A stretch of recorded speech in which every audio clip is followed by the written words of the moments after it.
Things Are Getting Strange, an X-Files Rewatch podcast. I'm Nick. And I'm Kim. And we're more or less bereft of news again.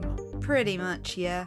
That's fine. I mean, I think, Filefish should be paying us at this point. We've chilled for them enough. Yeah, we've still got a while to go till Falefest. I'm actually looking forward to living vicariously through Twitter, to be honest. But then what we're going to do afterwards, then we'll have nothing until this reboot happens. It's time to start our own X-Files convention. With Blackjack and... Wait, no. No. That's pretty bad. That would be Bender. Okay. I suppose given there's been no episode last week, so we presume we should get right to the episodes because we're a week behind. And this is our season finale. So we're also going to get into best and worst episodes and best villains. Of season 3. Yeah, we've got a while before I have to do the sum for all of them. But for now, we're going to get to Wetwired. Directed by Rob Bowman, written by Matt Beck, and first broadcast on the 10th of May 1996. Guest stars, the only one of note, is Colin Cunningham, who played Dr. Stroman, who was previously in Endgame and 731. Oh, was he really? He was. Was it as the same character? No, different characters. Oh, okay. In Maryland, a man mistakenly kills his wife, believing her, as well as the police who soon arrive, to all be someone else. Mulder is tipped off to the case by a mysterious, plainclothes man who provides him with a newspaper article discussing the case. Mulder and Scully visit the man and his doctor, Dr. Stroman, in a psychiatric hospital and are told the man killed 5 people, believing them to all be the same person. Mulder and Scully visit the murderer's house, where Mulder sees a repairman working on the cable line. He soon becomes distracted as Scully finds hundreds of videotapes of cable news. Scully believes all the violence the man watched on TV may have led him to commit the murders, something Mulder does not believe. Later that night, Scully watches the tape, trying to see if there's any clues to why the man committed the murder. She goes to fetch more ice, and to her surprise, sees Mulder in a car talking to the cigarette-smoking man. In the morning, Scully asks Mulder if he moved the car in the night. Mulder responds that he only went out for a paper earlier, but Scully believes he is now lying. The next day, a similar murder occurs when a woman thinks she sees her husband in a hammock with another woman. In reality, she has killed her neighbour, who was in a hammock with his dog. Mulder catches sight of the same cable repairman near the house, but is unable to catch up with him. Climbing up the telephone pole, Mulder finds a device inside the cable box. Instead of taking it to Agent Pendrell at the FBI, Mulder takes the device to the lone gunman, who confirmed to him that it is emitting some kind of signal. Mulder contacts Scully, who is growing increasingly paranoid. She hears clicks on the telephone line while talking with Mulder, and frantically searches her hotel room for monitoring devices. When Mulder reaches her hotel, Scully fires through the door and runs off. Mulder believes she is suffering from paranoid psychosis. The lone gunmen speculate the device is some form of subliminal mind control, and that Mulder was not affected due to his red-green colour blindness. The police find a body they believe to be Scully, but Mulder soon confirms it is not her, and asks if anyone has contacted Scully's mother. She does not answer her phone, so he goes to her house. He finds Scully there, who aims a gun at him. Scully claims Mulder never trusted her and blames him for her abduction and her sister's murder. Scully's mother, in conjunction with Mulder, helps calm Scully down, and she is then hospitalized. Mulder theorizes that the mind-controlled device turns people's fears into paranoid delusions. He tries to contact Dr. Stroman with no success. Tracing Dr. Stroman's location to an empty motel room, he finds cigarettes in the ashtray. Using the room's phone log, Mulder tracks Stroman to a house where he spots him meeting with the cable repairman. However, Mulder then hears gunshots and breaks in to find both men dead, with X responsible for their murders. X used a third party to inform Mulder, knowing he had orders to kill the men, but Mulder was not able to piece things together in time. Mulder calls him a coward, but X tells Mulder that he still needs him. Later that night, X meets the cigarette-smoking man, and the cigarette-smoking man is suspicious of X's evasiveness on who informed Mulder's informant. Who informs the informants after all? Exactly. I think this episode is a mixed bag. I don't hate it. No, I mean, for one thing, I went to this episode thinking, this is going to be so tedious, because I thought it was actually Kill Switch. That's the William Gibson one, isn't it? Yeah, which is why I said at the end of last week's episode, no, that's not true at all. So yeah, I got the episodes completely mixed up. because that one is really tedious. But then I kept thinking on this one, as a case of, but no, there's got to be the scene where X meets Cigarette Smoking Man before Talitha Cumi happens. And then I got really confused and thought we'd skipped an episode somewhere. But no, it turns out I had the wrong episode. I think Kill Switch is quite late on. Well, not quite late on. A couple of seasons hence. It's a way off, and yeah. So we'll push that to one side. And Stalkin said about Kill Switch, not Kill. We're not talking about Kill Switch. I think you've been wet-wired. I have been wet-wired. Who are you? I think the biggest problem I think is the first half of the episode. I think the paranoid delusion things is okay. It doesn't really work with the first two instances we see of it. The guy at the start who's seeing a war criminal that he's killing. A Bosnian prisoner of war or something like that. And that's the guy he's seeing all the time, and he keeps on trying to kill him and then ends up killing his wife. That's really weird, and all the staticky effects over the person, which looks like Ghost in a Shell eye hacking. And then the woman who sees her husband in the hammock with the blonde, who's actually a dog. And that doesn't seem to have much bearing on how Scully sees things later. Because she gets a bit of flickeriness, but not much. Yeah, that's true. The first half of the episode with the delusions made me think a lot of Blood. Yeah. And Blood had problems, but I enjoyed that episode a lot more on the whole. Yes, and I think this one it's a frustrating... I don't know, it just feels... It feels very vague at first. Like, the setup isn't great. I mean, you think you could do more with man has killed someone. I mean, we don't actually know who the other person he killed is, though he's supposed he killed 5 people, they say in the end, doesn't he? Yeah, they did mention he killed more than one. It's unclear their identities other than his wife, though. Yeah, so it's like... the start stings feels like it should be a good X-Files one in the first place. He's killed a person, buried them in the woods, got home, and the person's standing there. That's a great X-Files setup. I thought it was very confusingly framed, but at the same time, you got this kind of Telltale Heart feel of this man slipping into insanity, you're driven mad by a murder. Yeah, but then it's when the police show up and they're also the same guy, you start to go, what? I suppose we've had shape-shifting aliens before now, and that's kind of where your mind initially goes. Well, I suppose so.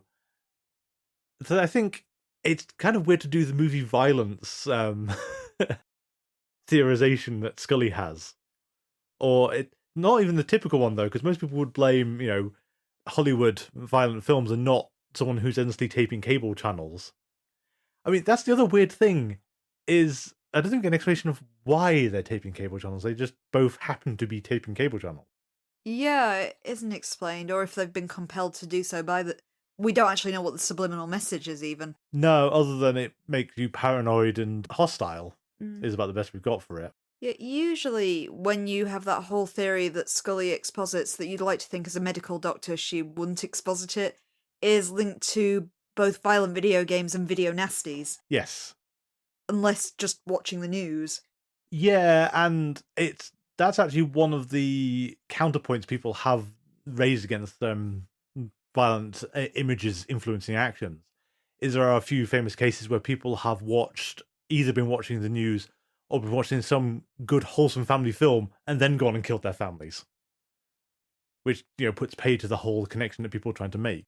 Yeah, it ruins it somewhat if you say the Waltons drove me to this.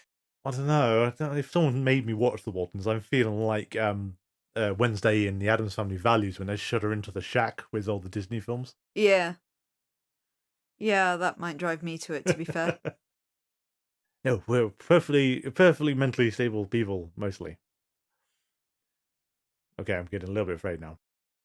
I could go on the counterpoint of I basically watch nothing but horror movies and I'm okay. That's true. And we have a weird example of, I don't know if it's meant to be illustrative or it's just the whole, hey, we're also made by 20th Century Fox, so it's basically free, of putting clips of Die Hard into this episode. Oh, when the little kids are watching it. Yeah.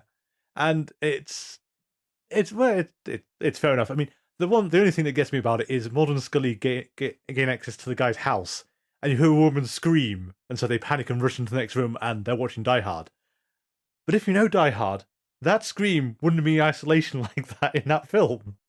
Not at the point where you're watching. No, not just as the helicopters blow up. Minor nitpick, but anyway, it's just an odd.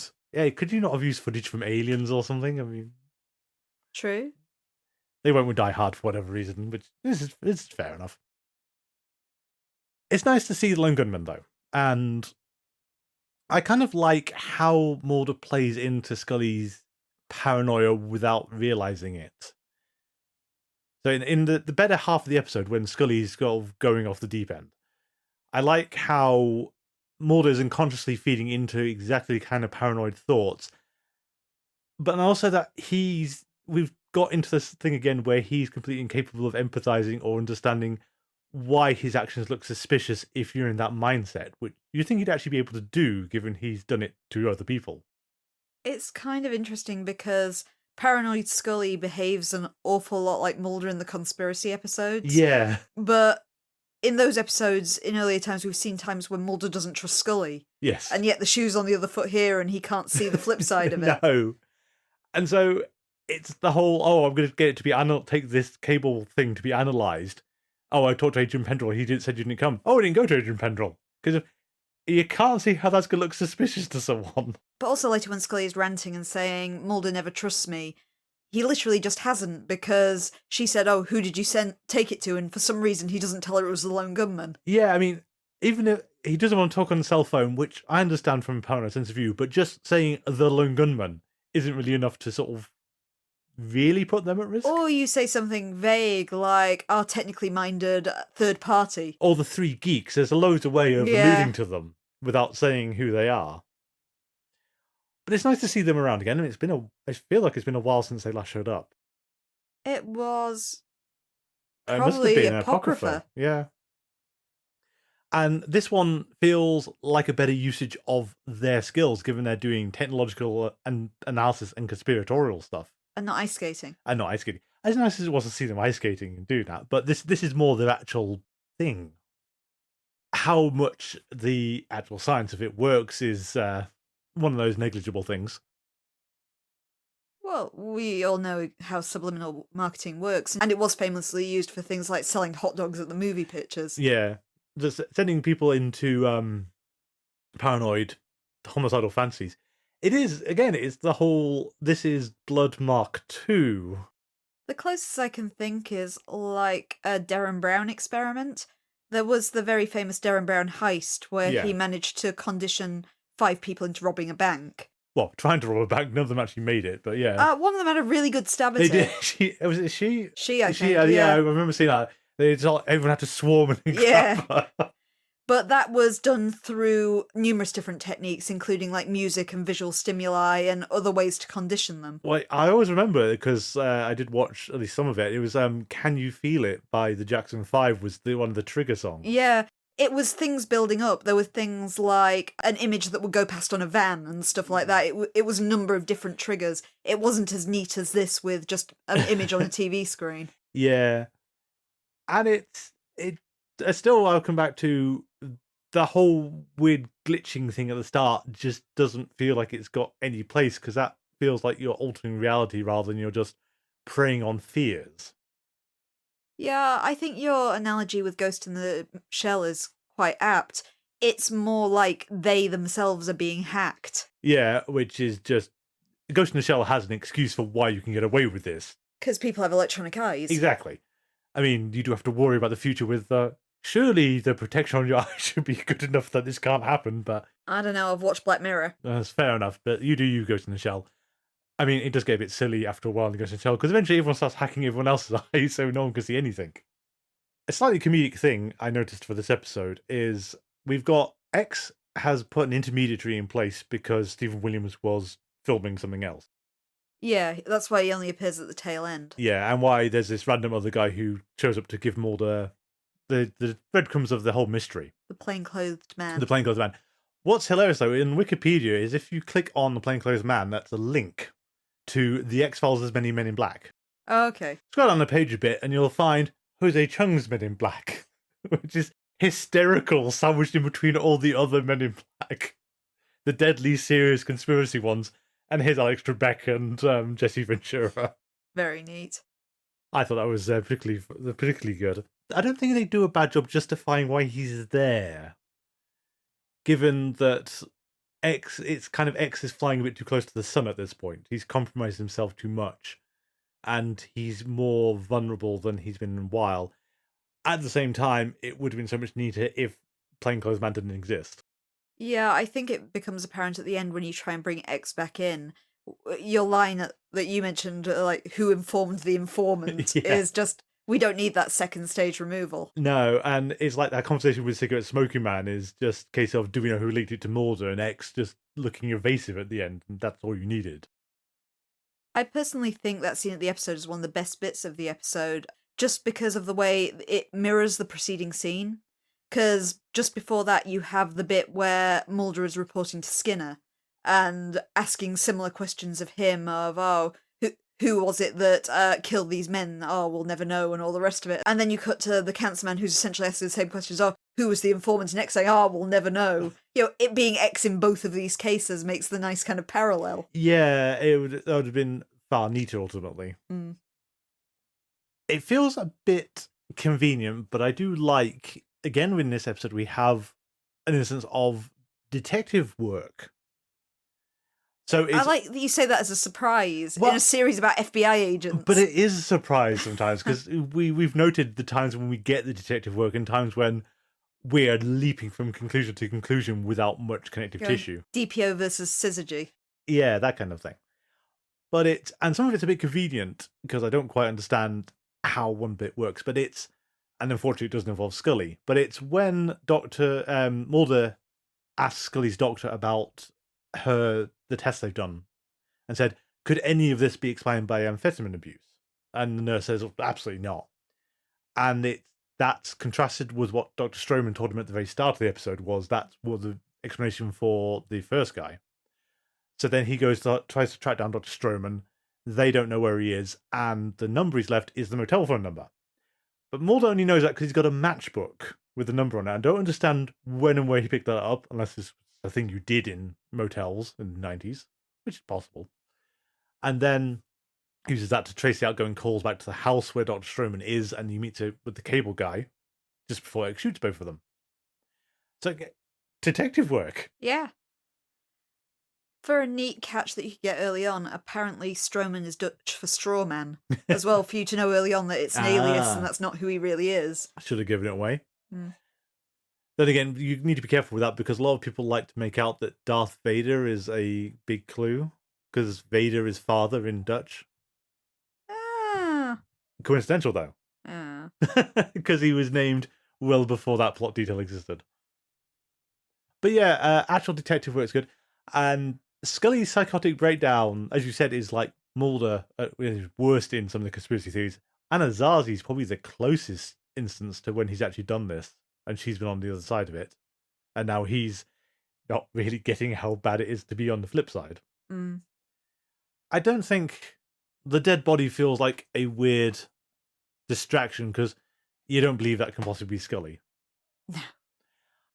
It would be one hell of a twist if they killed off Scully like that, off screen. Off screen, and then just say, oh yeah, she's dead. But the other part of it that I thought was really weird, and actually feels kind of awkward if you look at it, is Mulder looks at the dead body, and then says, has anyone tried to contact her mother? The implication of that would be the woman's body that you've just found, who they don't know because they don't know the identity of, and that's why Mulder's been brought in. But he means Mrs. Scully. And why would the mortician try and call her? Because presumably Mulder's down as a contact for this. I would go on the basis of, if somebody takes ill, your parent is normally your next of kin. So maybe someone tried to contact Margaret, couldn't get her, so had to bring Mulder in to identify the body. Yeah, I suppose so. So that's why Mulder was questioning the fact that, well, hasn't anyone called Margaret? Yeah, I'll take that. That's a better explanation for it. It just feels... I'd like to think it was like, for example, say my mother was my first contact and she couldn't get in contact, they'd call you, perhaps. Yeah. Down the line, you'd have a chain. Yes. I mean, that does make more sense. I mean, it's a nice clue as well. And I can understand why Scully, in depths of paranoia, would not let her mother answer the phone, but not realising that's because it could draw more attention to her. It leads to a wonderful scene for Margaret, though. That sequence where Scully holds Mulder at gunpoint, interestingly in counterpart to Pusher, which again was the other way round. Yeah. But I really like the fact that Mulder, even with all his psychology, his degree, his psychoanalyst know-how, can't talk Scully down, but a mother's love is what gets through to her. Yeah, I mean, I think we need to actually retract Mulder's degree because he's really bad at this, I think, at this point. I mean, I'm guessing this is the function of the writers, but he was better at first and he's got increasingly bad at it as the series has gone on. I get dramatic tension, but this is meant to be... This is your qualification, Mulder. This is how you got your job. Should you not be a bit better at this? Yeah. Yeah, he's surprisingly unempathic for a psychologist. Oh, yeah, and... He can apparently put himself in the mind of a serial killer, but not his partner. Yeah. Oh, again, as you said, it's because Mulder's actually been in the absolute depths that Scully's now exhibiting, and that should give him a real insight into what it's like to be in that position. It's still, as I said before, though, the fact that he can't even see why she would feel this way. It's, oh, of course I trust you, Scully. I just wouldn't tell you who I was in contact with Yeah. earlier, or allow you to analyse something yourself when you asked to do so. Or actually take it to the FBI, who probably should look at this, given it's the basis of your case, and as far as I can tell, the lone gunmen have still got hold of it. Which feels an odd thing. I mean... No one's tried to nab it back this time. No, I mean, given the care and, like, volition they've gone after, some other artifacts have been left lying around. The fact that Cigarette Smoking Man was like, it's fine, that device proves nothing. I think it proves quite a lot. It's deliberately been manufactured. You can point to it's producing this signal. You just can't prove what that signal does. You can't. But maybe, I want to say someone with a better system could. The lone gunmen certainly infer that it's just the level of their technology, which would infer that there was a kind of technology that would be able to read that signal. I was going to say, given the attitude in Apocrypha when they're talking about, when Mulder does the pencil rubbing, and they're talking about all the fancy tech they don't have to try and get this impression off the paper. Yeah. Yeah, you're implying the FBI has this. And so surely, if you take this to Agent Pendrell, he can give you a way better explanation and breakdown of what this is. But I'm guessing we're doing the not trusting authority of any kind, which is why we're doing this. But Mulder, I suppose it's a flip-flop on the writer of how much do we trust Pendrell per week. Poor Pendrell. I know, he's been He'd generally do fine. anything for Scully. Yeah, but unfortunately Mulder's the one taking the things to him. And Scully being the TV junkie, which feels a bit odd. I mean...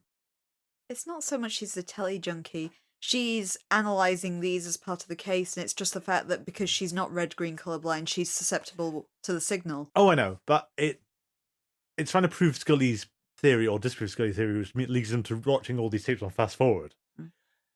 And at some point, you're going to want to say, is this really good use of your time? I'm not sure how much you glean on fast forward as well, because sure enough, you're seeing these images and these particularly clips that involve the Bosnian criminal that the guy keeps seeing. But at the same time, if you're watching it fast forward, you've not got the sound, which presumably will be a key component if we're analysing the violent content of this. Well, it feels particularly weird coming after Jose Chung, since we're going with hypnotism is a weird thing we don't fully understand. But hypnotism, contrary to how a lot of films depict it, is primarily a audio media. Because everyone does the spinning swirly things and everything, but it's actually generally it's just voice, isn't it? I think that's normally to help you relax. It's to kind of put you into that trance-like state. But the point is, though, that the audio would be critical if you thought this was affecting people. More so than the imagery. But again, it's something to focus your eyes on so you're not getting distracted. A good example of hypnotic process is actually in the Insidious films, when he uses like a spiral. Oh, yeah. And tells them to look at the spiral, but it's what he's talking to them, it's just making sure they're blinkered. Yeah. And focusing on his voice. So yeah, watching it fast forward is really kind of futile. Have you ever seen a hypnotist at work? They are actually fascinating in real life. I don't think I have. They did it when I was at university on Freshers' Week as a gimmick of, getting people on stage and hypnotising them. And it's one of those things where you think, oh yeah, this is just a TV gimmick. And then when you see it actually working, it's kind of fascinating. Okay. Because you don't want to think rationally that people are actually that suggestible. Alas, though, it's less hypnotism and more secret signals inside your TV screen that you can't see. Subliminal messaging. Although, weirdly, not even subliminal messaging. It's like the screen wipe, which is like 30 frames a second or something. So we're not on the level of the certain pornographic image in Fight Club. Now, do you have anything else for Wetwired? Yeah, you went through the entire episode and you didn't mention poor John Gilnitz. Oh, okay. Would you like to tell people about John Gilnitz? Yes. John Gilnitz is the dead body in the hammock. Well, he was alive at one point. Yeah, he was alive at one point, not in the episode. But John Gilnitz is an in-joke. His name is a portmanteau made of John Shiban, Vince Gilligan, and Frank Spotnitz, who are three of the writers of the series. This is the first appearance of John Gilnitz, who will appear several times more over the run of the series, and I will have to try and catch him as he goes along. I think the next time is Leonard Betts, but after that all bets are off for spotting John Gilnitz in this series. And I think go on limit. It's not the actor, it's not the character, it's literally a name you're going to see places. Yeah, apparently he's often uncredited as well, John Gilnitz. Oh, it's not going to help. And sometimes does not even appear on screen, he is just referenced by name. Oh no. But there are many, many John Gilnitzes in the X-Files. Okay. I thought it was a fun game. It is a fun game. Spot the John Gilnitz. We'll keep an eye out for John Gilnitz. Yeah, I agree it's a kind of mixed bag, but it does have a couple of really strong scenes. Especially, as I said, I love the scene with Scully's mom and talking Scully out of her mania. And I love the kind of mirrored scene at the end with Mulder talking to Skinner and X and the Cancer Man. Yeah. I think those are wonderfully framed, wonderfully shot, just on the whole wonderful scenes, to be honest. I'd go out and say that basically think from about halfway through the episode's pretty good. It's just the first half is too wonky and doesn't quite work properly. It didn't catch me immediately as well. That opening sequence is just so confusing. It doesn't have the immediate draw that some episodes do. No, it doesn't even have the kind of initial kind of gimmick of blood, which had a better opening, even if that episode got very messy very fast. Next up, we have the first part of a two-part conspiracy episode and the last episode of Season 3. Oh my god. So we have Talitha Cumi, directed by R.W. Goodwin, story by David Duchovny and Chris Carter, teleplay by Chris Carter, first broadcast on the 17th of May, 1996. Guest stars Roy Thins as Jeremiah Smith, who I don't know if this was why he was cast, but it's really significant that he was in a TV series called The Invaders, which is about a man witnessing aliens coming to Earth. Oh, okay. And he reprised that role for a new version of the series like a year or two before The X-Files. He was also in Battlestar Galactica, the 70s version, and in Dark Shadows, the 90s version. Oh, okay. Also, we have Hrothgar Matthews, who played Galen Muntz. This is the guy who got shot at the start. Okay. Or the gunman, even. Who also got shot at the start. Who was in Neverending Story Part 3, which keeps coming back somehow. He's also in Sliders, he will be in Millennium, and he's been in Jersey Devil, The Host, and Our Town. Has he? He has. He wasn't credited for The Host, and I think he was just sort of like kind of a more background person than the other two, but yeah. Oh, all right. So would you like to give us a synopsis of Talitha Cumi? Our episode this time opens at Brothers K fast food restaurant, where we see a man who seems to be in the middle of a psychotic episode pull his gun and take everyone inside apart from the children hostage. An elderly man tries to get him to calm down, but when he notices somebody opening the door to allow a SWAT team to enter the building, he panics and shoots 3 people before being shot himself. The older man tells the shooter that he's not going to die and places the palm of his hand on his injuries, instantly healing them. When Mulder and Scully arrive on the scene to investigate, they find that the healer, a man named Jeremiah Smith, has vanished, seemingly into thin air while talking to an investigator on the scene. At the same time, we see that Tina Mulder has arrived at her former summer home in Rhode Island and met the cigarette-smoking man there. Cancerman tells her that he has summoned her there to ask her to remember something. This causes the two of them to argue quite aggressively, while someone else photographs them from a distance. As Mulder and Scully later watch a video of Smith talking with a detective, they find that someone suddenly appears in Smith's place, rather noticeably wearing the same outfit that Smith was, just as the detective looks away. However, they are interrupted as Mulder is called by Skinner. He tells Mulder that his mother has suffered a catastrophic stroke, and Mulder quickly heads to hospital to join her. He finds that Tina is slipping in and out of consciousness, but she manages to ask him for a pen and writes the word palm on his notepad. Meanwhile, cigarette-smoking man and his team track Smith to his place of work at the Social Security Administration. They take him captive and lock him up in a high-security prison. Mulder heads out to the house on Rhode Island where his mother was found. There he meets X, who is revealed to be the photographer, and shows him photos of his mother arguing with a cigarette-smoking man. X believes that they were arguing over something very old and very important, but Mulder insists that he does not know what it could be. Meanwhile, Jeremiah Smith appears at the FBI headquarters to turn himself in. He claims he has no memory of healing anyone, leaving the crime scene, or anything that took place afterwards other than appearing at work the next day.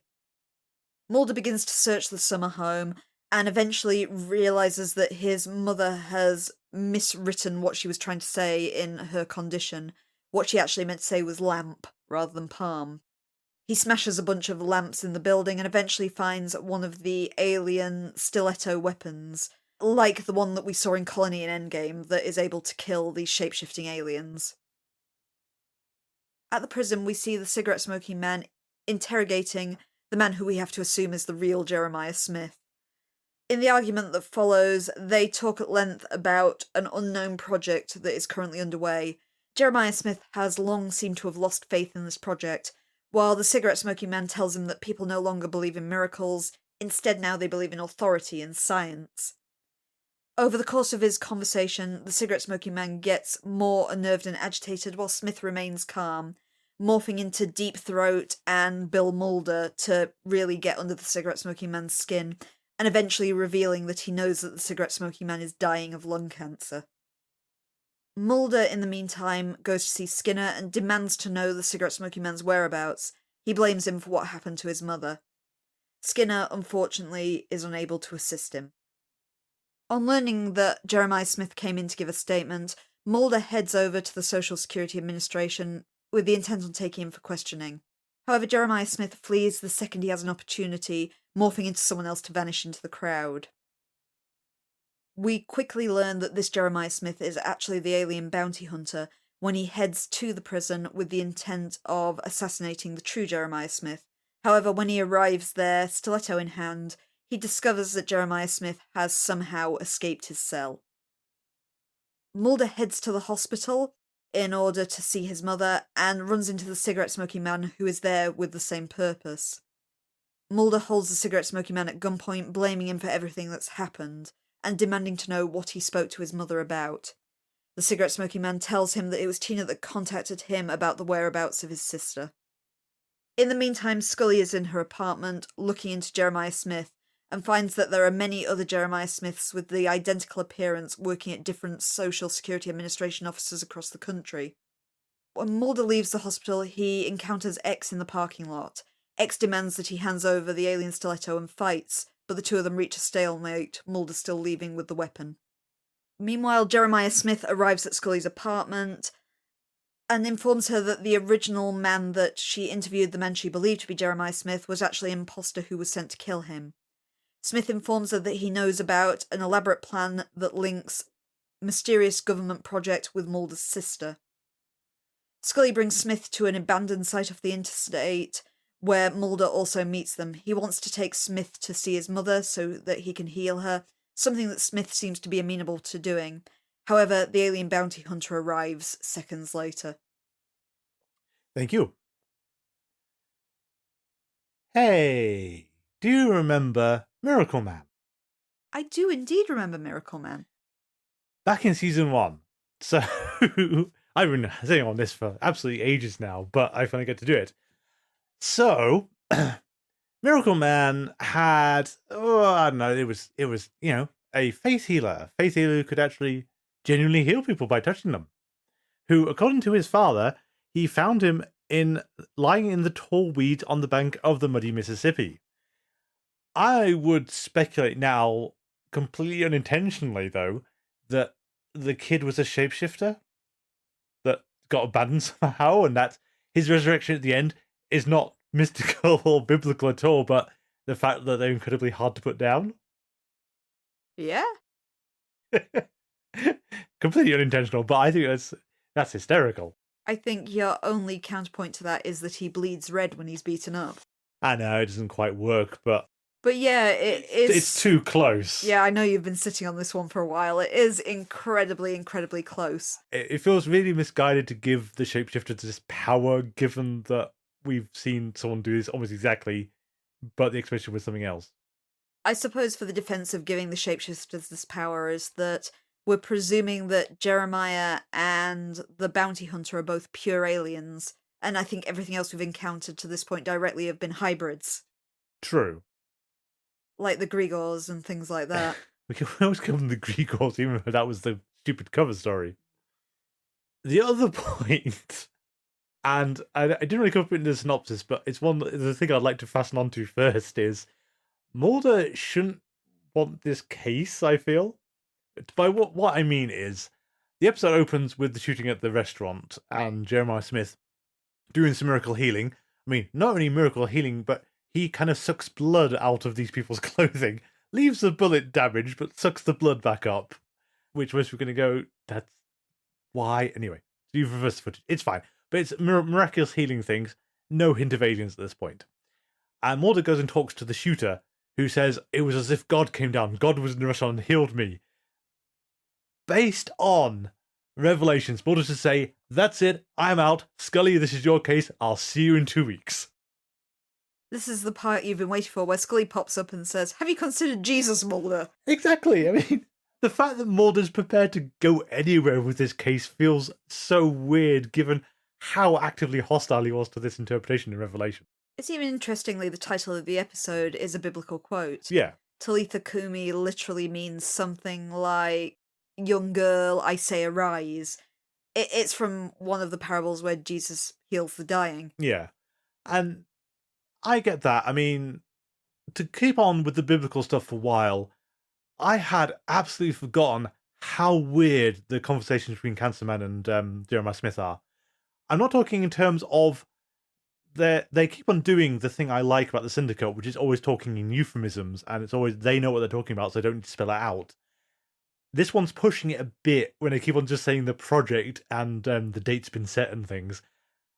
And the fact that it's clearly written to say, we can't clue the audience in yet, so we're going to have to keep on being really evasive. I thought it's a bit more apparent that we're talking about colonization. It is, but there's also a level of information they're not saying purely because the audience is in the room with them. Yeah. If the audience wasn't there, they'd spell a bit more out. But it's when Jeremiah Smith starts waxing lyrical about God and faith, you start to go, what's going on? What do the aliens think about this? Is this a factor of alien life? Because that's kind of fascinating if so, but I'm pretty sure we're never going to come back to that notion. You do have, interestingly, a lot of that conversation isn't strictly about religion. It's paraphrasing The Brothers Karamazov by Fyodor Dostoevsky. Yes. Particularly the bit where he's saying that if you appease a man's conscience, you can take his freedom and stuff like that. That's also, interestingly, why the restaurant at the start is called the Brother K. Ah, okay, that makes, But that makes sense. It's all largely inspired by this Dostoevsky novel. Yeah, but the biblical overtones are really kind of unexpected. They're very heavy. Jeremiah Smith has got a real Christ figure thing going for him, hasn't he? I quite like that exchange between him and the Cancer Man, though. It's very philosophical discourse about it. About the idea of the fact that mankind has kind of made new gods for itself now. Yeah, although it's less mankind's made new gods for themselves, and it's more Cancerman and his crew have created a new god, and you're going to worship it or you're in trouble. It's a very Neil Gaiman idea. It's a very American Gods. I can see the that. fact that you had these old world gods who perform the miracles and do the lay on hands, And they've been replaced with your sciences, your media, your authority of the government. Yeah. These are the new gods. And I can see it working from that side. It just feels really odd for one of our definitely confirmed aliens who can definitely communicate with people using this kind of language. It feels very odd.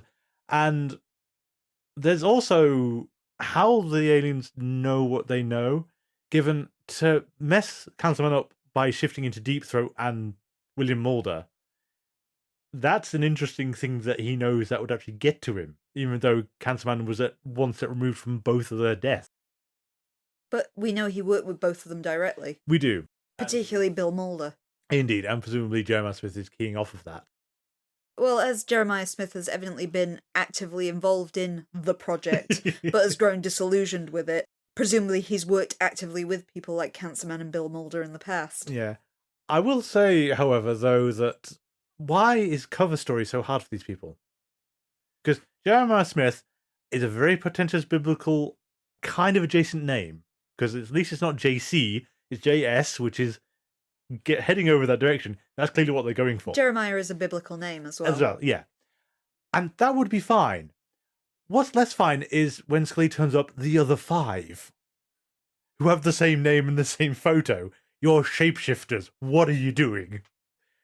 I mean, the Grey Gauls were bad for this as well. I don't understand why they're so bad with cover story. It's always the same occupation as well, because all the Grey Gauls were scientists. Yeah. And all the Jeremiah Smiths are working for Social Security. And you can kind of see it if they need to seamlessly switch in and out for some reason.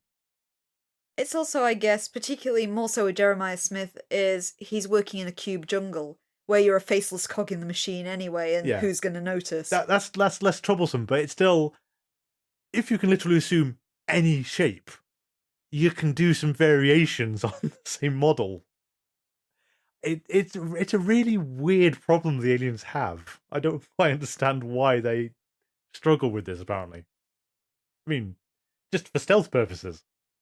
Given how fast they can shapeshift, though, like the alien bounty hunter, and indeed Jeremiah Smith, do it very fast. And that's one of the other slightly frustrating things.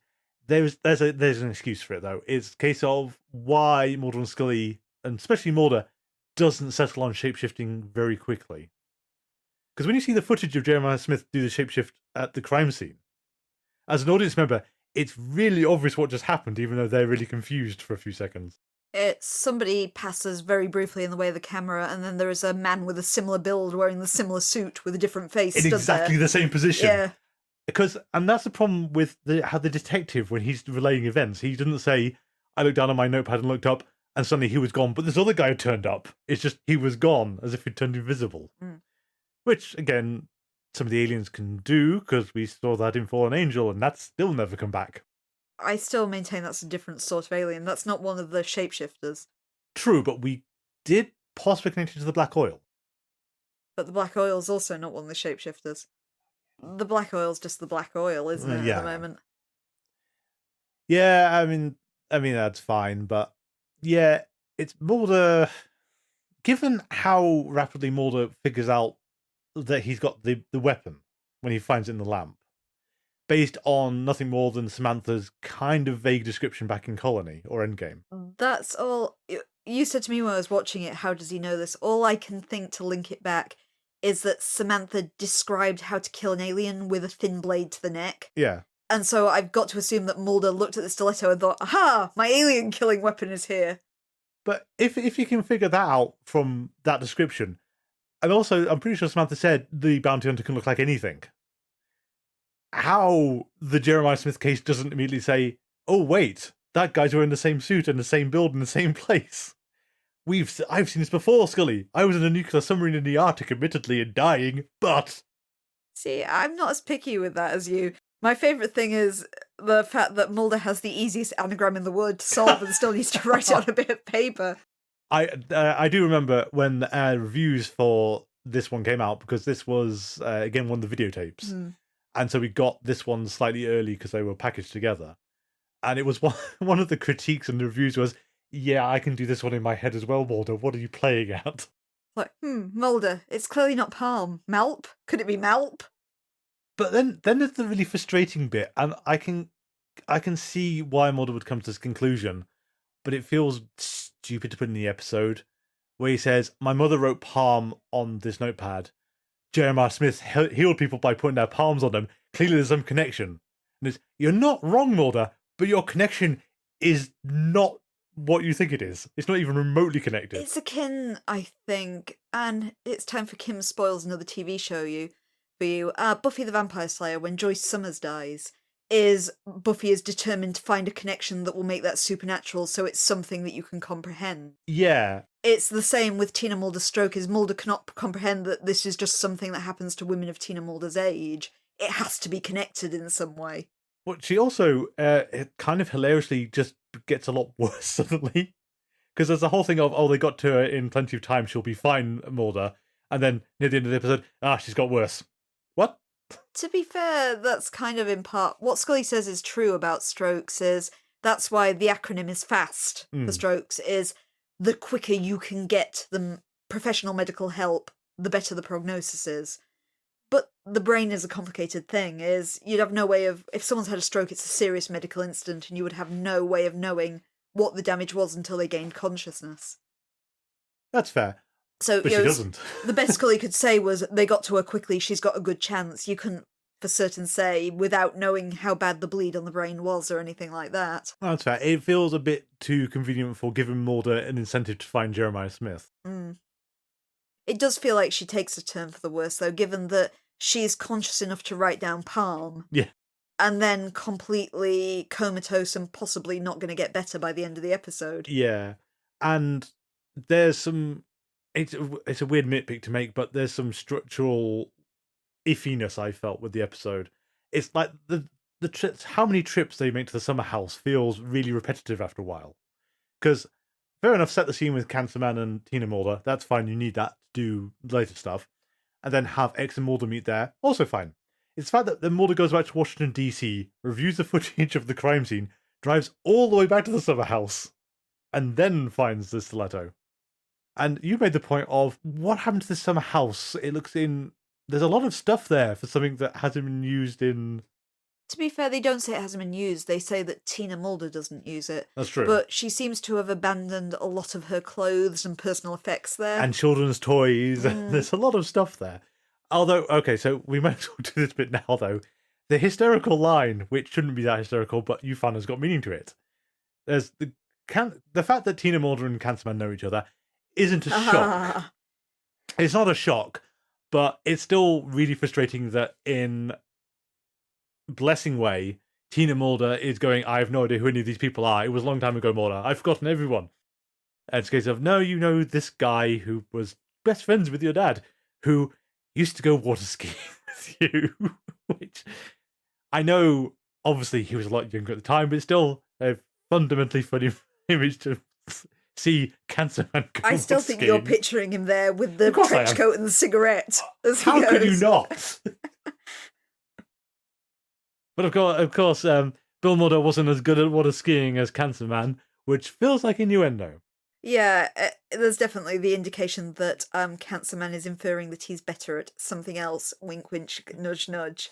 And Tina doesn't want to be reminded of that. But the wonderful in-joke about it is that William B. Davis is a championship-level water skier in real life, which I just think is wonderful to get that in-joke in there. And I realise it's just looks, and you just look at him, you can't imagine that of him. But yeah, he was younger at one point, but still, what a bizarre reference. Legitimately, he's not lying. He is a better water skier than Bill Mulder. It's up there with having that nice sequence of Byers as actor ice skating because he was actually a figure skater. That's very true. We've now got the water skiing reference for William B. Davis. We have X continuing to fly very close to the sun, it feels. Like, spying on his boss feels like a fundamentally risky proposition. Not risky if he can manage to go Mulder into shooting him. That's true. I did think it was a bit odd that X has no idea what the argument was about, and that feels very... They've just done that to perpetuate the mystery. Because given the other surveillance stuff they've thrown around, it feels very odd that there's no way from knowing. I think X knows. I think he's just not 100% and needs Mulder to verify. I suppose so. Because X knew that the conversation was about an object and something he infers is very old. And later he knows that Mulder has the stiletto. So therefore, I think we'd infer that X has a pretty good idea of what the conversation was about. It's a fair point. He just doesn't have the information to know where it was. Yeah. It's very it's very convenient then. I get, okay, it's TV writing everything, but very convenient it's in the summer house. The place that he summoned him to talk to it. Also the fact it's been left there for, that's been a good 20 years? 30 years? And Mulder smashes the lamp to get it, so did they have a custom lamp built around this thing as well? Yeah, I think we need to know is which Mulder member was into pottery at the time and custom made this lamp fitting to hide the stiletto. It's one of these things where you sort of break it down and go, no, hang on, there's a very strange story about how this lamp was made. I mean, admittedly, it's at least Mulder, it's not the first lamp Mulder picks up because I thought it was going to be, given Mulder, there are 3 lamps in shop when you just figured this out. 3 identical lamps. Just start smashing things in the house. I mean, the hilarious thing, of course, would be that he could have done that and there's nothing in the bar because Mrs. Tina Mulder might have been actually more confused than you thought, and Palm and Lamp were both completely nothing to do with anything. It was Malp all along. It was Malp, and it's back at her house, wherever she lives normally. I can't remember where Martha's she Vineyard. No, that's where his dad lives. I don't know if his mum also lives in Martha's Vineyard. Also Martha's Vineyard. It could be. No, I have no idea where she lives, to be honest. He did go to visit her. Oh no, I mean, his father's house. He went to visit her in I'm Blessing not Way. sure where she was in Blessing Way or where she was when Samantha returned home either. Was that her house or That was that his Bill's? house. That was Bill's house. Okay. Yeah, because he was surprised to find Tina there because of this. Mm. To get back to the aliens, we have to have words about their stealth is lacking. Because follow this through with me. First up, do we not have any other shapeshifters but the alien bounty hunter? Is he the only one we can get in at moment's notice? I don't mind because he's actually really cool, but it's the best excuse they've got is we'll send you into the FBI. You can look like Jeremiah Smith. We'll send you into the FBI. You can apologize for what happened and just say I have no memory of what happened. Is this the best excuse you've got? I like the bit where he said, I didn't commit any crimes. It's like you literally ran away from an active crime scene. And lied to the police and gave them a fake address. But dude, is that really the best they've got? I know they're trying to quell a manhunt, but it's also trying to remove the mystery because it's like Cancer Man said about, showing off your flashy healing miracles and all the rest of it. They're now trying to create a cover. Yeah, but it's like the worst cover. It's a case of, I don't remember what happened. Okay, we've got eyewitness testimony saying you healed all these people. I don't know what happened there. But it's really awkward, I don't know, uninventive cover story the aliens apparently are using. It's a good job the restaurant didn't have CCTV or something, and then they'd be sunk. Well, the film crew got enough to sort of almost sink them there. Mm. I mean, the other thing about it, to an extent, is while Cancer Man makes a big thing of, you've disrupted the project, now you have to die, is surely the damage is done. Because you can kill him now, or you can leave him locked up in the prison, and both will have about the same impact, because you can't, unless you're going to go and kill everyone in that restaurant, which isn't beyond them, the damage is still done. And killing him seems pointless. I don't get why they're killing him. To stop him doing it again? They've got him tied to a chair. Yeah, but what if he gets out? I suppose so, but you do have that weird thing of why is the supply of alien stilettos so low? I admittedly did some back research in this because my understanding from Colony with the sniper is that anything that hits these aliens in the right spot will kill them. Mm. I don't know where it's specified in the actual series, but according to my intensive fan site research that I did, it's the fact that that stiletto is designed to be very precise. So even that's not guaranteed to hit the right point, but you're more likely to hit it due to the kind of length and shape of that object. Okay, just follow me with this a minute. What this made me realise is that the aliens are really weird.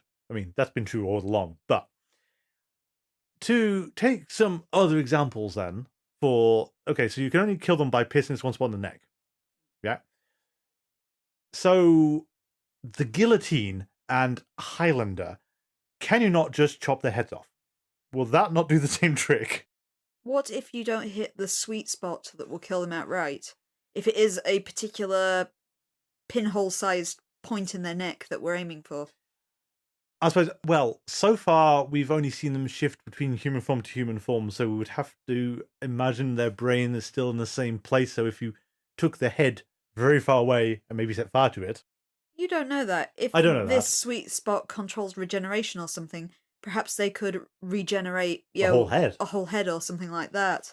I suppose so. You don't know if it's not like an insect and their organs aren't the shape and kind of function that you would think of in a mammal.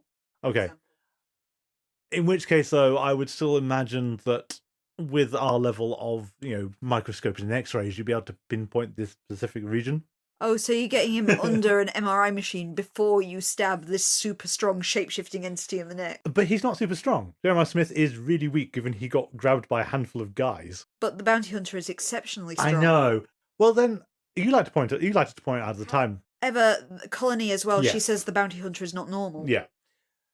I mean, he's got tremendous hand-to-eye coordination if he can just eyeball this precise spot. Well, in Colony, he lifts Scully with one hand. Yeah. He's very strong. Jeremiah Smith is weak, so we do know that the alien power levels are actually skewed all over the place. Well, go with real life. If we're going for a combat situation, me versus a Navy SEAL, who is going to come out better? You'll be saying, oh, look, Kim is a weak example of this species, evidently. Yeah. Okay. So then why can't we strap Jeremiah Smith down to an operating table and get some surgeons in to pinpoint the exact point we need to get? Because presumably we've been studying the biology of this creature. We don't need his ice pick, which by all accounts is just a really sharp bit of metal. But with the bounty hunter as well, again, we're taking Samantha, who's not reliable, but she wasn't sure it would kill the bounty hunter, which infers there's something incredibly different about him. Yeah. So, but there's no reason why we're not calling Jeremiah Smith. I mean, I think the problem is that up until that kind of revelation, you could believe that the ice pick is injecting him with something. Yeah, I suppose so. But it's got that hydraulic sound to it. Yeah, but if it's literally a sharp bit of metal with a kind of locating kind of point, yeah, it's like the sniper's bullet in Endgame had a decent shot of working. Assuming it's hard over distance, but if it actually got it exactly right, he could have done it. You're relying on exactly right, especially as we don't know exactly where you've got to hit and how big this target is. That's true. We're assuming small then if it's that fiddly. If it's that fiddly, it's a thin blade. You could go with, you're specifically looking for a gap between the vertebrae or something like that. I'm still coming back to, let's strap Jeremiah Smith down to an operating table. Despite my complaining, I like the pretentious way Cigarette Smoking Man describes it. I don't know why he has to say it like that, but Cancerman says, justice will be meted out, and Jeremiah Smith says, by who and what tool? And Cancerman says, by those who possess the tool of your destruction. I love the way it's phrased, but why the hell are you saying that? I'm gonna take here as, I know you like saying that just isn't realistic and other such things, and you are watching a TV show about shape-shifting aliens. I know, but I expect Cancerman to talk normally. I love this. I absolutely love this entire sequence between Jeremiah Smith and Cancerman. I love the language of it. I like the evasiveness. I like the smoke and mirrors. I like the kind of philosophical overtones. I think it's absolutely flipping great. And I don't think it would be anywhere near as satisfying if they were speaking in plain English. Oh no, I don't think at all. It's just it feels very weird. There are two things about it though. Okay, the first is it that much of a shock for Jeremiah Smith to tell Cancerman that he's got cancer? Do you not read these warnings they keep saying about this? How many cigarettes do you smoke per day? You've got him as like the Ian Fleming James Bond with it was breakfast and he lit up his 80th cigarette of the day. Wait, Apocrypha has shown us he has been doing this since the 50s. Just the look of shock on his face when he's told. That's a lie. Like, what? How is this a shock? To be fair, we've got to assume that Cancerman let him out, so maybe he's been healed by him. Well, yeah, and that was going to be my second point, is I had forgotten that how he got out of that cell is glossed over so hard we get not even a hint. We've got to assume it's Cancerman who's done it. But, yeah, there's no hint at all that that's what happened. My bet is it comes right after the conversation about his lung cancer, is that it's got to have been a trade-off of, let me out and I'll heal you. Yeah. I guess we'll see in Herrenvolk if that's actually is how he got out. Oh, I do think one thing feels a bit... had to use it for a dramatic moment earlier, but now we just can't let it happen, is Mulder storms into Skinner's office and demands to know how to get hold of Cancer Man again. Yeah. And Skinner's just, there was a time I could have done that for you once, carefully not admitted I ever did it, but that time has passed and I can't again. Why? He has totally burnt all his bridges with Cancer Man. Cancer Man doesn't hang out in his office Well, anymore. that's true. He did try to get him discredited, and before that he tried to kill him. They're not besties anymore, clearly. We've had 2 stabs of Cancer Man doing away with Skinner. And Skinner actively tell him to F off in his office once as well. Which is still one of the best bits, really. Okay, so one scene that I do very much like is Mulder and Cancer Man in the hospital. With this gunpoint standoff, I think it is actually really good, and it's interesting again to see the different sides of Cancer Man depending on circumstance and who he's talking to, given how easily Jeremiah Smith gone on the wrong foot in the interrogation stuff. Even though he's talking from a position of power, Cancer Man is always so easily rattled by so many different things. Like Deep Throat does it, William Mulder does it, lung cancer does it. As much as he can sort of swear allegiance to the project. Even Mulder manages to do it in Apocrypha. Yeah. The You Saw Nothing. Yes. But in this one, it's interesting that that was how he was there and how assured and controlled he was when he captured Jeremiah Smith. And then when he turns up at the hospital and says, I'm just here to see your mother.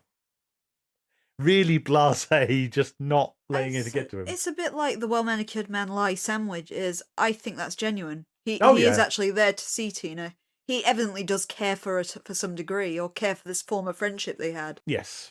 Everything else he says in that hospital is a flipping lie. Well, yeah, it's the whole, your mother contacted me to find out about Samantha. And again, that feels like a missed opportunity because Mulder should then demand to know what he would have told him. Mm. And that just kind of skates by because we're not saying that.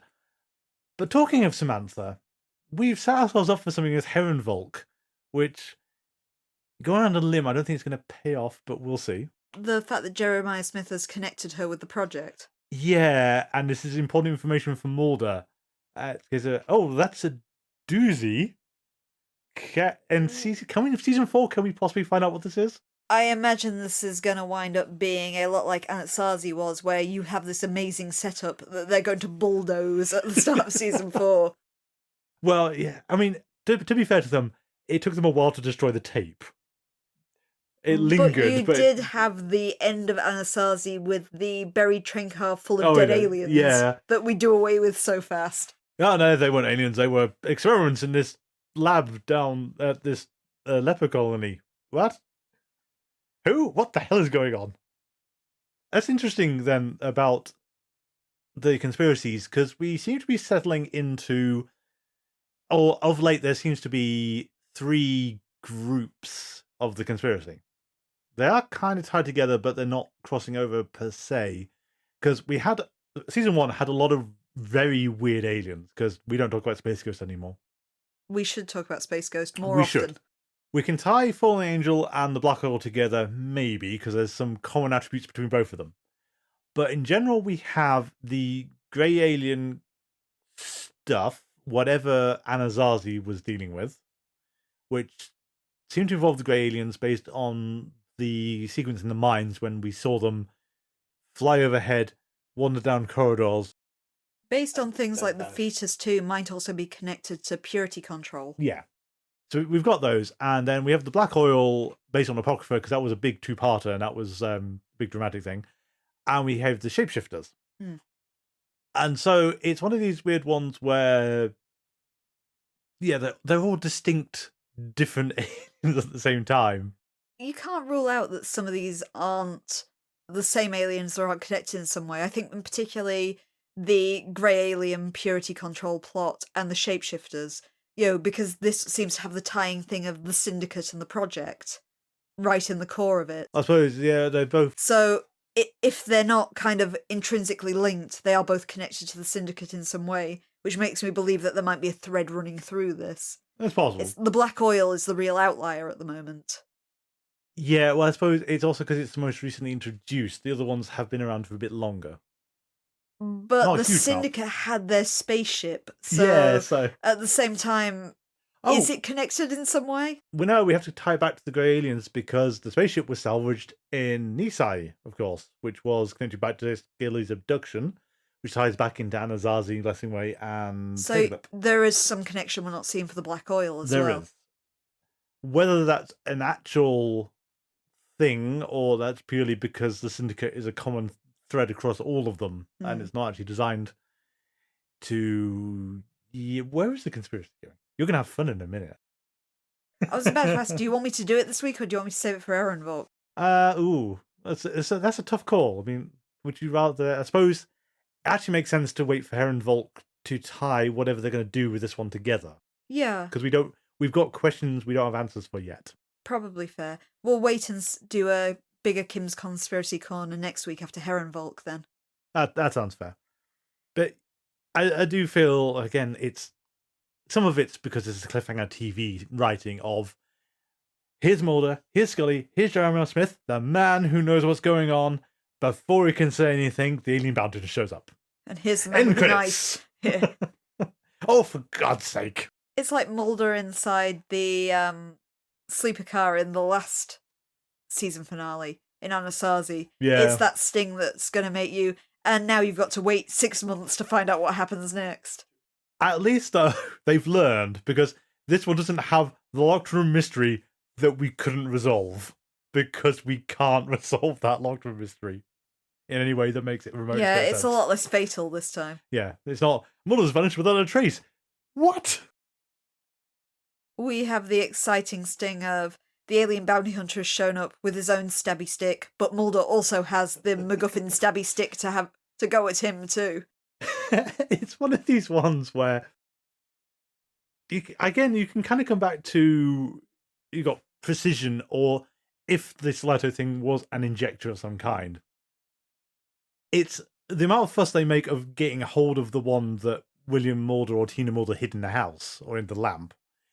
Are you telling me the secret syndicate that does all these things, that builds the deep throat UFOs, can't figure out to make a handheld stiletto thing that you can also use as a weapon against bounty hunters? We have the stiletto cannon. It's the fact that, as far as we're aware, I mean, I cannot remember if this gets changed later on, and there is more explanation of how this thing works, and a human can't wield it. Because if it was a human can't wield it, actually that invalidates the use of it anyway. There's got to be something about this thing which means you can't mass produce it, because I don't believe they can't construct that. Maybe it's whatever it's made out of. I mean, it could be, but... We've not analysed one and seen it's a metal not of this earth. No, well, true. Although, chemistry makes that difficult. But yeah, I mean, I suppose that's the only thing it can be, because otherwise you'd be... I do like the stiletto for a weapon because it's so utilitarian and sleek. Yeah. It's not some weird eldritch-looking bit of alien technology. Yes, and the look of it and the way it functions is fine. That nice little hydraulic hiss. Yeah, it's just... The X-Files prop department made this. If they can do it, your conspiracy can make something that looks about the same. Again, we don't know how it works, and presumably there's got to be some reason why you need that specific one. But again, there's no sense there that a human can't use it. It's like, as long as a human can locate the right point in the back of their neck, they can kill an alien just like anyone else can. We will note again that it's supposed to be difficult to do this, even if you know what you're doing. But the point is that people will kill for it. The Syndicate will kill to have these things that they can't mass produce. I'm going to go this on the basis of everyone has seen that viral image that comes up every time you do a flipping first aid course of somebody using a biro to trach somebody. Yeah. Yet in real life, this is an exceedingly delicate, dangerous thing to do. Oh, I know. But then that still makes it a bit weird, though, that this has got to be used in a combat situation because your victim is not going to sit still for you to do this to them.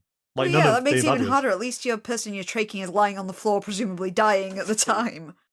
So, apparently the only way to kill an alien is with the stiletto. Or at least take a shapeshifter, because we're going to have to make a distinction here, aren't we?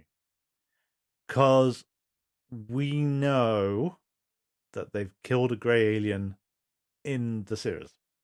Yeah.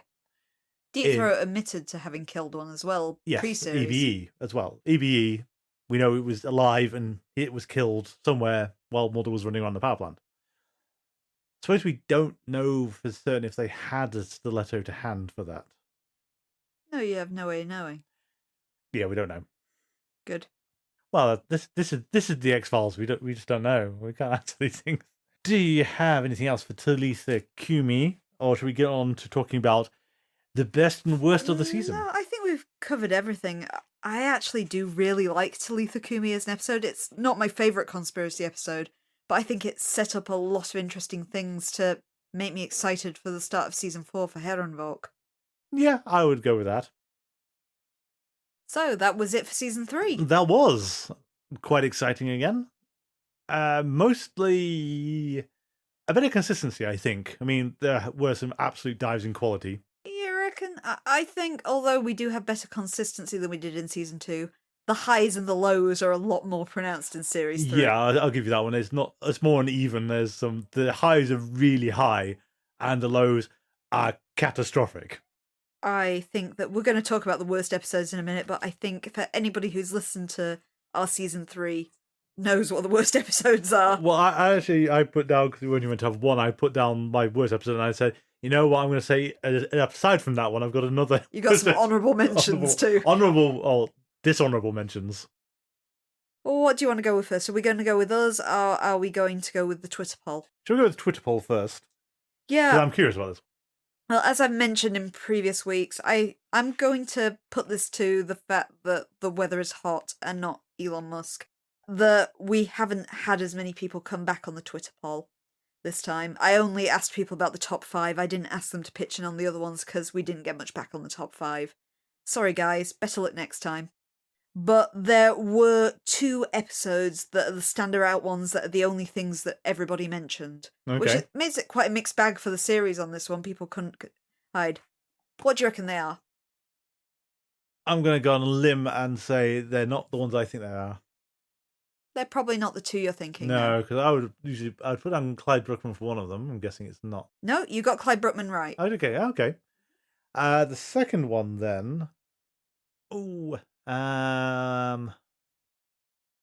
You want any clues? go on, what's the clue? It's not a conspiracy episode. Well, I was trying to think of the non-conspiracy ones. Pusher? Pusher, yep. Clyde Bruckman and Pusher are the only ones that everybody mentioned. Okay. I was surprised that Jose Chung didn't make the list, to be honest. Well, I can't explain that to a point. Is Jose Chung is like the TV critics' favourite one. It's not actually the general audience's favourite.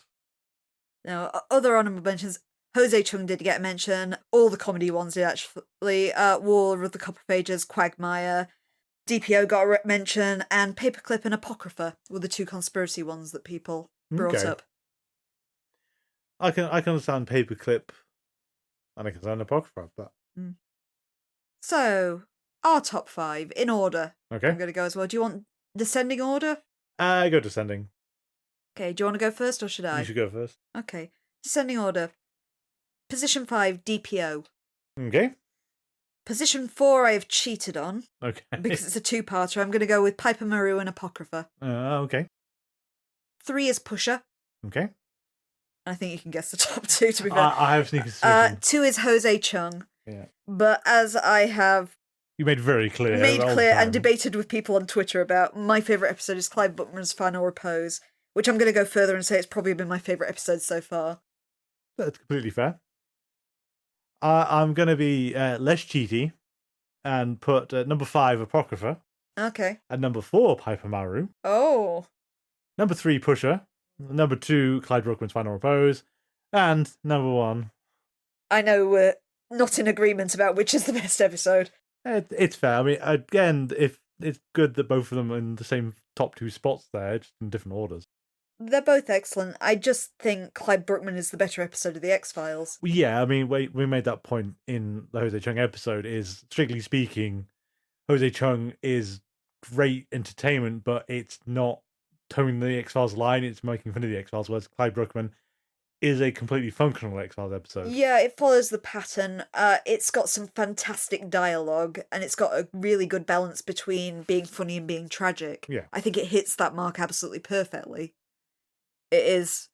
you can't really take it seriously as an X-Files episode like some of the other, your The Walk, Too Shy, the Serious Monster of the Week episodes. But it's just so enjoyable to watch. Oh, yeah. No complaints from me. Just if you sat me down and said, which one do you want to watch again? No, I'm going to take the one where the people faking the alien abduction are abducted by an alien. I can understand that too. But in terms of series episodes, I think Pusher wins Oh, in this season. yes. Pusher is such a good episode. There's a reason why, when you look at top 10 listings of the X-Files overall, it's always there near the top. Absolutely.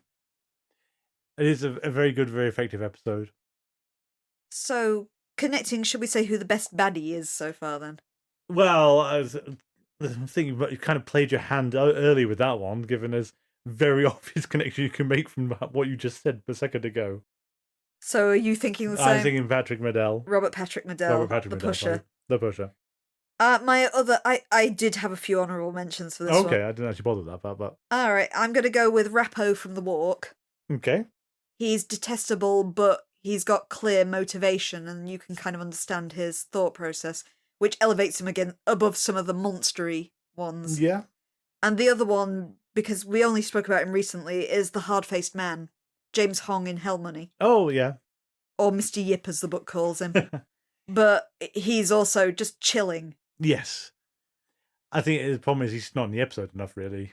Yeah, that is his problem. But the last scenes with his motivation and just his calmness and knowing he's going to get away with it. Mm. And the fact it's James Hong, so he's generally excellent anyway. Doesn't hurt, does it? So that leaves the worst episodes. Okay, well, I was looking at it and saying, okay, really, we should actually say, what's the worst episode other than Tessos Does Bitches? Because we're not really going to crash any lower than that one. Okay, Nick. Accepting the fact that Tessos Despechos is the worst episode of season 3, what's the worst episode that does not count Tessos Despechos? I actually put down, although it's one of the ones where there's asterisks next to it, I'd actually say Helmony was one of the most frustrating ones to sit through. Oh, really? Yeah, I think mainly because it's that point of it doesn't feel like an X-Files episode, it's BD Wong's pilot episode for an unrelated series. That's a good point. To tie it back into more of the actual X-Files episodes, I think Grotesque would be my other contender. Oh, really? I just didn't get on with Grotesque. It was just frustrating. Yeah, I know you don't like Grotesque at all. Again, it's not my least favourite, although it is a frustrating episode. I do like the tone of Grotesque in general. I like the kind of gritty, Seven-ish feel that it's got going. True. Well, I'm also trying to stay around the conspiracy stuff, because otherwise it'd be things like 731 would be an easy one to go for, given how infuriating that one is. See, when I was trying to think of my favourite episodes, 731 was actually one that popped to mind, but I get so frustrated about, we've mentioned it in a few episodes, how the X-Files treats anyone who's not a white American. Yes. That's our let's be suspicious of the Japanese episode. Exactly. Like Helmony is our let's be suspicious of China episode. Yeah. Yeah, I'm gonna go with my worst episode that is not Tessos Despechos is Syzygy. Yeah, and Syzygy would have come up as well. I think probably the most annoying thing about Syzygy then is there's potential there, it's just not executed remotely well. And it's so frustrating, the characterization of Mulder and Scully in that episode. Yeah. It's the Marmite episode, to be fair. When I was talking to people on Twitter when we did the Syzygy episode and stuff, people either love it or they hate it. There's no in-between for it. I don't really see how that can be. But I said when we watch it, it's the episode I loathe. And, I try to see the good in these episodes when we're looking through, when you're actively ripping them to shreds, but I hate it. I don't get on with Syzygy in any way. That's completely fair. I mean, it's just a complete mess in basically every way. It's, for me, this season's Excelsius Day, although I distaste it for another reason. In season 2, I hate Excelsius Day so much. I hate it. I can barely bring myself to watch that episode because my loathing of it is so intense. I don't have that visceral hatred of Syzygy, but it's not for me. That's fair. So, thoughts on season 3 overall? I like what it's doing with the conspiracy, to be fair. I think we've had some really strong conspiracy episodes through it that have started maybe kind of drawing a few threads together in there. That's fair. I would generally agree, with the exception of Nissan 731, which feels like a frustrating kind of treading water experience. Because it feels like they try to reveal some things and then hastily take any supernatural elements out of it as fast as they can. True. And then ignore that for Apocrypha and Piper Maru. It's a case of, oh yeah, that alien spaceship they dug up from the depths. That actually was an alien spaceship and not a chunk of a Russian submarine. But to be fair, Piper Maru and Apocrypha are the next part of the conspiracy after that, and those are so strong episodes. Exactly. So I would say, yeah, the conspiracy is improving, but Nissan 731 is really odd to have stuck in the middle there. Yeah. I have mixed feelings because Nisai in particular is such an exciting episode. It is really fast-paced and really easy to watch. But what it does to the conspiracy as a whole, as you say, it does muddy the waters. Yeah, and also it's Nisai on its own is fine. It's when you bring 731 into it, and where Nisai set the questions up, 731 fumbles on the answers and just keeps on fumbling as it goes. True. I also think in terms of Monster of the Week is, as we mentioned just a little while ago, it's the flip is you have magnificent episodes like Clyde Bruckman and Pusher and DPO in there. And then you've got these just mundane cul-de-sacs, your oubliettes and stuff like that as well. They're just a bit forgettable. Yeah, and I suppose Oubliette, again, wouldn't come near the... Because Oubliette's got a whole lot of things going for it, but I think we made the point at the time is the Oubliette one is frustrating for why is this happening? We don't get any kind of incentive for why the connection is forming. You have a couple of good horror episodes in there as well. It's, The List and Too Shy are both perfectly serviceable little horror stories, but they're not really memorable episodes on the whole.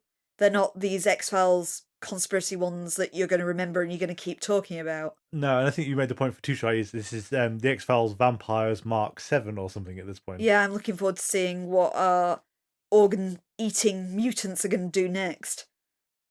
It's Tessa Suspicious is just the frustrating one of... While you can make the argument that Syzygy is also an awful episode, none of them have kind of clanged so badly as that one, which just didn't work at all. And Avatar, I suppose. Avatar is the kind of one I keep overlooking because it's so recent, but we had that comment last week about the experience of watching Avatar is you watch it through, and then you can remember, okay, Skinner had a one-night stand, Skinner saves the day at the end, and then something happened in the middle. A woman in a red coat. Yeah, the woman in a red coat, and this kind of haze of stuff in the middle, and then you're glad the episode's over and you never have to watch it There again. are bits I like in Avatar, though, which drags it up above some of the other episodes in the series. It does have a few nice moments and nice scenes with Skinner and his wife and things.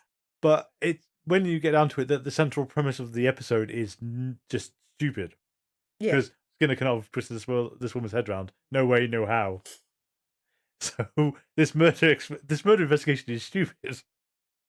Yeah. I guess, though, Tesos to Speechless, the only episode we've had that's come close to how bad it is previously was 3. Yeah, and I suppose... Actually, no, Tesla's Speechless was really boring as well, because 3 was just tedious to sit through. Mm. I think the other thing is Tesla's Speechless, there's the very contemporary done better in form of the relic. But Tesla's Speechless also has the really strange red herrings that you don't understand why they're in there, because it's like the drug he's ingesting. Yeah. And that goes nowhere. He's just on the hallucinogen. It's just Yahweh as well. It's just a hallucinogen. It's nothing mystical or weird. No. And it's just really... What? And then the ultimate reveal of the cats. And how did the cats do all that stuff at the start? Yeah. It's not even entertaining bad like Space Ghost. No, I mean, again, we can get a lot of comedy out of Space Ghost because it was just a bizarre episode. I don't want to forget Space Ghost. Well, we try not to. I mean, I don't think they want to talk about Space Ghost ever again. I would like Space 2. Well, unfortunately, I think looking at the episode list, you're going to be out of luck on that one. Oh. Do we have anything else? No, I guess that wraps up season 3. Yeah, so next time we have the other half of our Conspiracy Two-Parter, Herrenvolk, and the incredibly infamous Home. Yeah, that's an episode that has a lot of fans. That's going to be interesting. Yeah, and oddly, I think the UK got it first. Did we really? It's the one that infamously got an 18 certificate, isn't it? Well, so did Kalashari. Oh, true, it did. Yeah. I have a feeling Sanguinarium did too. That was high certificated. No, that didn't surprise me hugely either. But Mm. yeah, I will check up on it. But as far as I remember, it was something like Home wasn't done in the usual run of the X-Files episodes. So the BBC Two broadcast was the first time it had actually been shown on public television. It is exceptionally nasty. It is exceptionally nasty, but we will get to that when we get to that. That one's going to have a content warning. Yeah. In the meantime, if you'd like to get hold of us, our email address is thingsargettingstrange42@gmail.com. Alternatively, you can find us on social media. On Twitter and Tumblr, we are GetStrange42. On Mastodon, we are at GetStrange42@universedon.com. And on Facebook, you can find us by searching for Things Are Getting Strange and X-Files Rewatch Podcast. We have a Patreon, patreon.com/thingsargettingstrange, where we are doing a Let's Play of the first X-Files game, very slowly, but we're trying to make our way through it. And we plan to follow up with the comics and the other X-Files video game, Resist or Serve. Yeah. It should be noted there are 3 different tiers at varying levels of expense on the Patreon. If you back us at any level, you will have access to the Let's Play and the other specials. Our theme music is Envision by Kevin MacLeod. You can find that on Compotech.com, licensed under the Creative Commons by Attribution 3.0. Thank you all for listening, and until next time, remember, you're a dead man, Agent Mulder.